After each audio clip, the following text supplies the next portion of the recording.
Bonjour, je suis heureuse de vous retrouver sur ma chaîne Être parent aujourd'hui. Nous avons vu dans une précédente vidéo que l'épuisement parental, le burn-out parental, sont liés à des facteurs environnementaux ou des facteurs personnels et qu'ils ont toujours existé au cours des siècles. Mais à cela, il faut rajouter des facteurs qui sont liés au monde moderne, au monde qui nous entoure, à l'évolution que nous avons actuellement. Ces nouveaux facteurs créent une plus grande fragilité pour les parents d'aujourd'hui.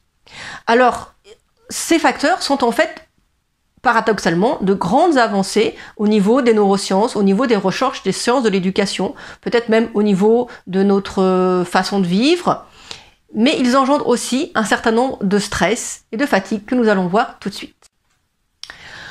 Le premier facteur du monde moderne dont on va parler, qui est en soi réellement une avancée, c'est la contraception et la procréation médicalement assistée. Alors, me direz-vous, en quoi est-ce que c'est un problème?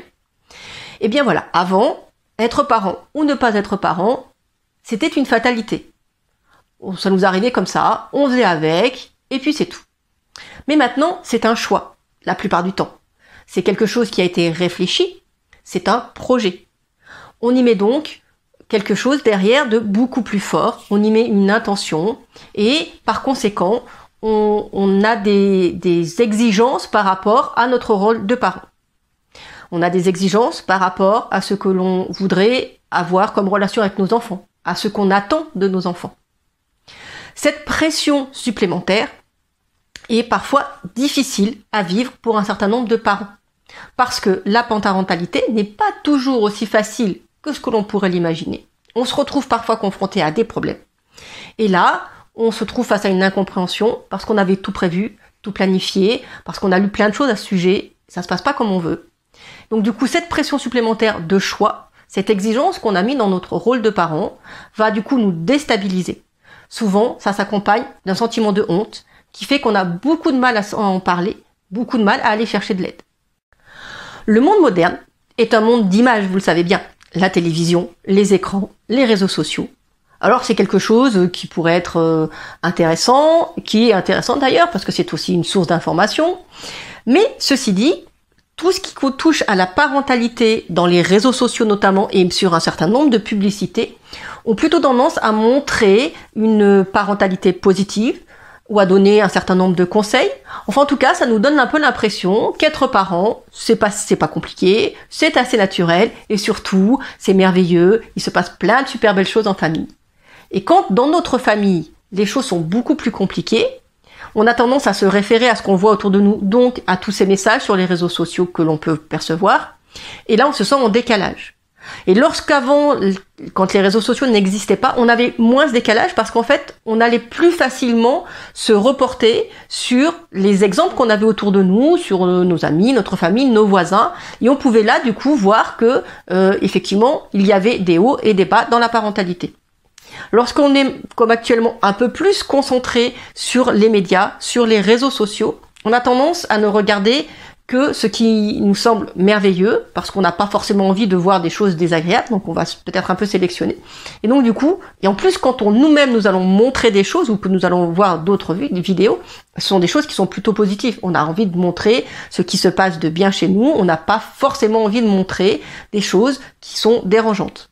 Donc, ces phénomènes de réseaux sociaux qui sont positifs, qui montrent que la parentalité c'est aussi effectivement quelque chose de très agréable, ont tendance à rajouter de la culpabilité parce que du coup on va se retrouver, on va sembler en décalage avec la parentalité, on va se dire eh bien à l'extérieur c'est super bien et moi je m'en sors pas. L'évolution du rôle des genres, les nouvelles répartitions des rôles dans la société peuvent aussi poser un problème. Alors c'est une avancée sociale, évidemment, parce que du coup, on peut parler beaucoup plus d'égalité entre les hommes et les femmes, avec les femmes qui peuvent maintenant pouvoir prétendre avoir une bonne carrière, avec les hommes qui s'investissent un petit peu plus dans les tâches ménagères, auprès de l'éducation des enfants. Cependant, encore une fois, comme c'est quelque chose de récent, on a très peu de modèles. C'est là où ça devient compliqué, parce que du coup, il faut inventer une nouvelle façon de fonctionner ensemble. Et les deux parents, les deux protagonistes dans le couple ne sont pas forcément sur la même évolution, on n'a pas forcément la même idée de cette évolution de genre, de ces nouveaux répartitions des rôles.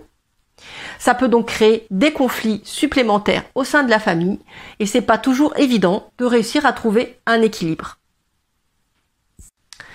Ces dernières années, il y a eu une grande avancée au niveau de tout ce qui est neurosciences et sciences de l'éducation.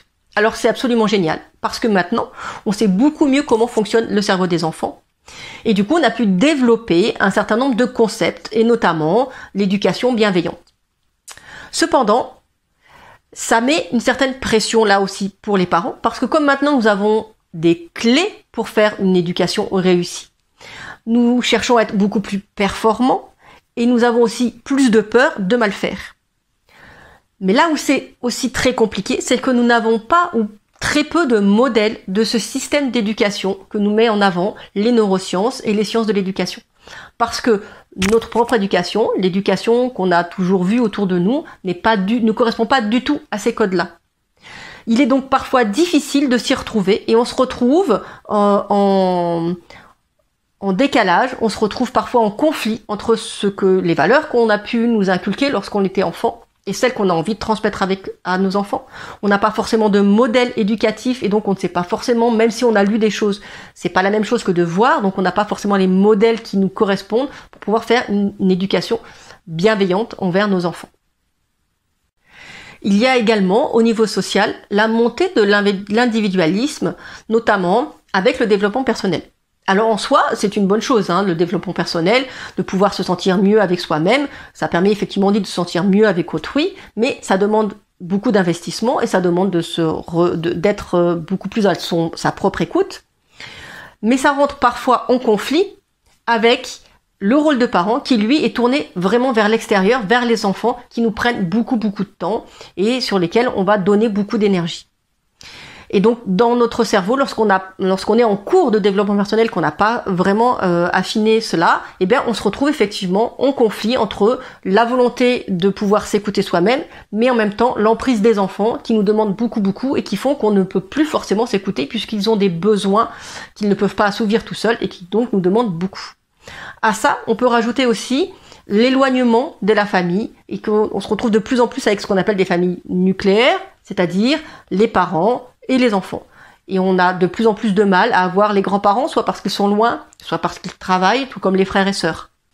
Voilà donc les nouveaux défis que doivent relever les parents. Alors heureusement, il y a aussi plein de choses positives qui arrivent avec la modernité. On va en parler dans les vidéos suivantes, sur lesquelles vous allez pouvoir vous appuyer pour justement ne pas sombrer dans l'épuisement et dans le burn-out. Merci d'avoir regardé cette vidéo. N'oubliez pas de mettre un petit pouce bleu, de laisser vos commentaires, notamment si vous avez des sujets que vous avez envie que j'aborde dans les prochaines vidéos. Abonnez-vous à ma chaîne pour ne rien rater de tout ce que je vais pouvoir vous apporter sur la parentalité, mes petits conseils. Et je vous dis à très bientôt.